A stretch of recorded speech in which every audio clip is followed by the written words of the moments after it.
Hey everyone. So I was talking to my mom this morning and we were having a conversation about um, boredom eating while we're trapped in our house. So if this is not a subject you want to listen to, by all means, I understand. Go ahead and exit the video. But for any of you who are dealing with boredom eating and it's not something that you want to do, or you're looking at tips on how maybe you can counteract that, then stick around because this video may be helpful to you. I do want to preface all of this by saying I am not a doctor.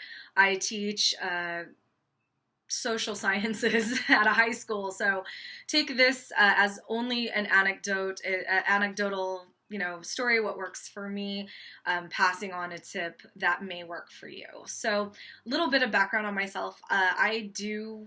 I am recovering from eating disorder. I have binge eating disorder, had it for quite some time.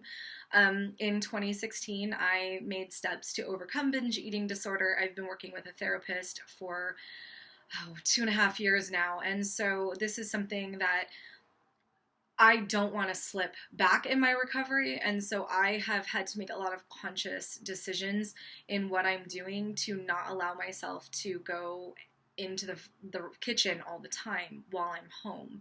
I'm used to going all the time, going to work, going to extracurricular things, hanging out with my sister, my friends. So though I do enjoy sitting in my house, I'm usually busy or active, and I'm not here a lot. So being here for the last 2 weeks or so has been kind of challenging for me, quite honestly. So the first thing that I did in order to kind of keep my life with some semblance of normalcy is I get up and have a routine every day. So my husband goes to work. He leaves for work at about 4 o'clock in the morning, and I get up with him. I get up, I make his lunch, I make coffee for him, I tell him goodbye, and then I sort of start my own day then. I take a shower, get my coffee, watch the sunrise. I take that time to just be quiet and to reflect on, what I want to accomplish for that day. Maybe make some notes and go from there. And then after my coffee, I look at making my first meal. So what I do in order to stay on track for how often I get up and go to the kitchen is on my phone. I use my alarms, and I set an alarm for how often I eat. And I know that that may not work for everyone. It does sound kind of extreme. For me, it works. I eat 4 to 5 small meals a day, and so I spread them out on my phone. And so when my alarm goes off, I'm very Pavlovian. My alarm rings, I can go and get myself some food. And I take some time with my food. I prepare it. I make it look pretty because we eat with our eyes first, and that time spent with my food makes me sort of appreciate it a little bit more. I'm not just mindlessly grabbing something, I'm purposefully eating. And so, again, this works for me. In between my first and second meal, that's when I've noticed that I find myself getting the most bored and the most fidgety. Usually I'm working on something in my office here, and I just can find myself kind of getting to where I think that I'm just bored, quite frankly. And so I got this really pretty water bottle. I think it's pretty. It's got flowers on it. It's 30 ounces. And so I'll drink 2 to 3 of these just between my first and second meal. It sort of helps me not feel hungry. The more water I'm drinking, I feel full.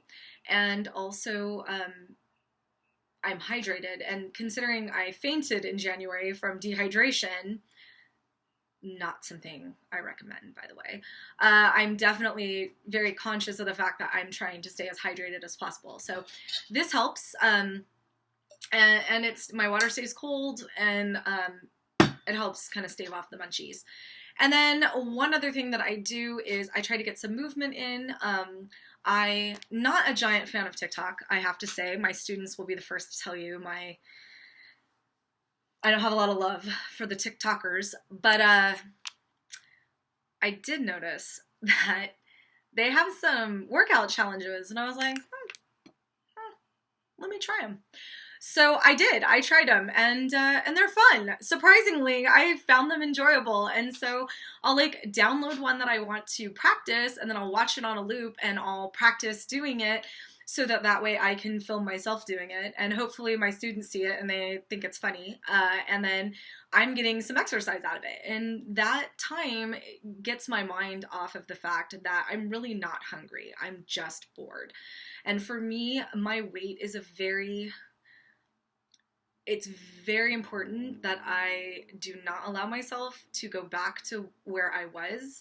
And so I have to make like very conscious decisions on um, my own food intake and my own movement and my own water intake. And so again, this is working for me. So anyway, I hope you enjoyed hearing what works for me. Maybe you can take something from this or not. Again, I am not a doctor, so please check with a doctor if you have any health concerns or any questions.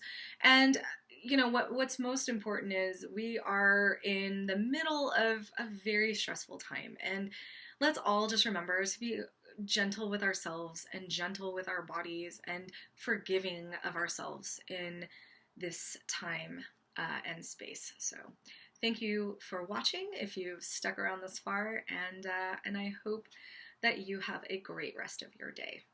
Bye.